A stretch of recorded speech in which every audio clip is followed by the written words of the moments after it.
Hi, I'm Joni Kisro. Welcome to my studio. Today I'll be making some Southwest earrings. I'm going to use a Fetish Bear Pancake die 806. Before we get started, I wanted to talk to you about the pancake dies that need a right and a left. There are a few on the website that do need a right and a left, but it doesn't say right and left on the number. So it's best to buy two pancake dies of the same number so you can have a right and a left. It's very important that you don't put your metal in here, cut it out, and then push it through to go through the other side, because eventually that will weaken the tab on the pancake die and eventually it will break. So it's best to get two of the same number to make a pair of earrings. Okay, so let's get started. Now I have the right and the left Fetish Bear, so I'm going to stamp it with metal stamp, so I'm not going to texture it first. So I'm just going to stick that one right in there, and then the left one. Now I'm going to take it over and cut it out with a hydraulic press. Even though I haven't textured this, this is the side that I want to be in front. So on the pancake die it says this side down. I did have to tape it because it was moving around a little bit. So now I just stick that in there, and I'm just going to stick a platen on top of that. And again, I have it centered in the window. I have made a few different videos on the pancake die. One is called What is a Pancake Die? So you might want to check that out.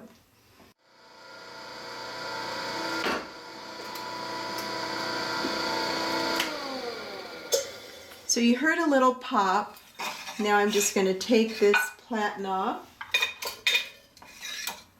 and then I'm just going to peel that right off there.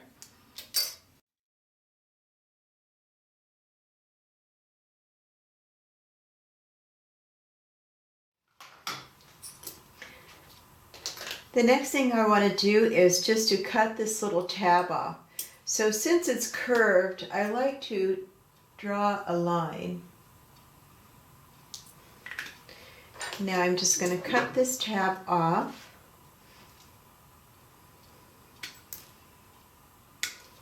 Now I'm just going to do a little bit of cleanup on the back. Sometimes there's burrs on the back, so I just get my flush cutters or side cutters, whatever you want to call them, and make sure you have your safety glasses on when you do this. There's very little cleanup on this one. Some of the flowers, really you have to really get in there and cut with these cutters because they do leave burrs. So now I'm going to get the little file that Potter USA sells. Just go around it. And the good thing with these is you can go back and forth, side to side, whereas your metal files you can only go in one direction.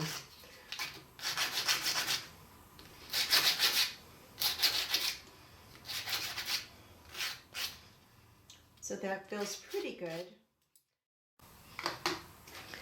Now I'm ready to start stamping my bear. The first thing I want to do is I want to put my name on the back, and if you don't have a stamp with your name, find one with an initial or a certain thing you like, a butterfly or whatever design, heart. So I have my name on mine, and I'm just going to take it and just stamp the back.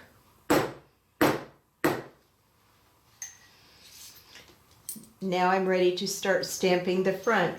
But what I want to do is I want to draw a line where I want to start my stamping. So I'm going to go from his nose to his foot, and I'm just going to put little dots.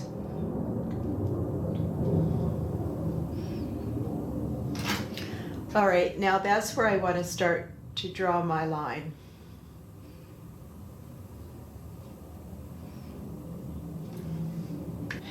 I'm going to make it Southwest today, so I'm going to start out with a Southwest styled stamp.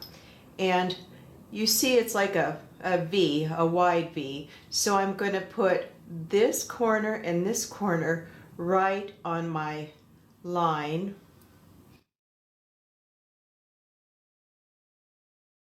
So this is a 2-pound brass hammer, and I'm going to just make sure I place it right and then just come straight down on it. Now I'm going to move it over right to the edge. Make sure the two ends are right on my line.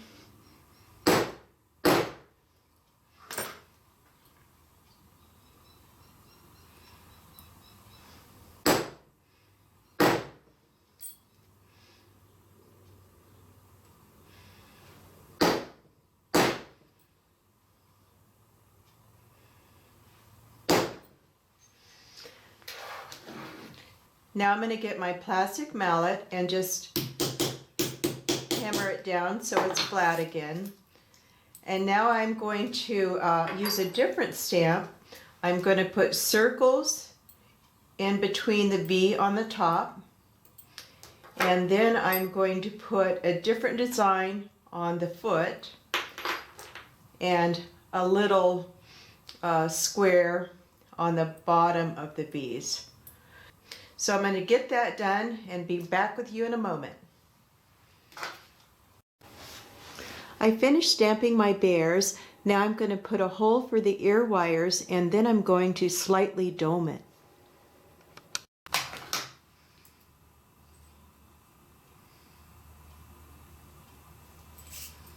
I'm marking the spot that I want them to hang. I'm going to use my small Swanstrom hole puncher.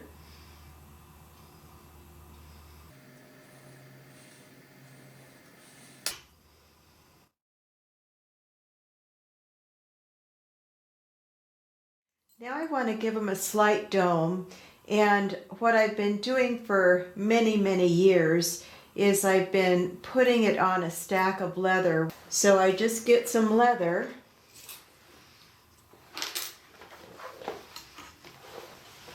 and it depends how much you want your piece domed. I normally use my large ball peen hammer, but today I'm going to use this rubber mallet. So I'm turning the face down. I'm going to get my clothespin, hold that, so I don't hit my finger.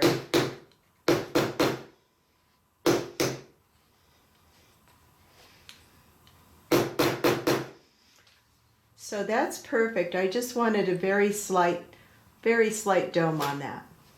Now I'm going to match the other earring.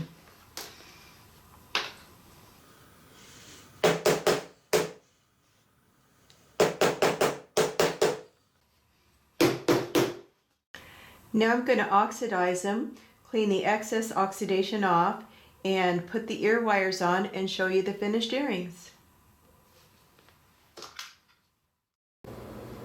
Here are the finished earrings. So what I've done is I've oxidized them and I cleaned the excess oxidation off with a superfine buffing block.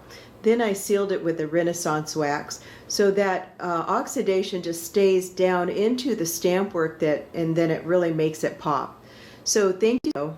Have a great day.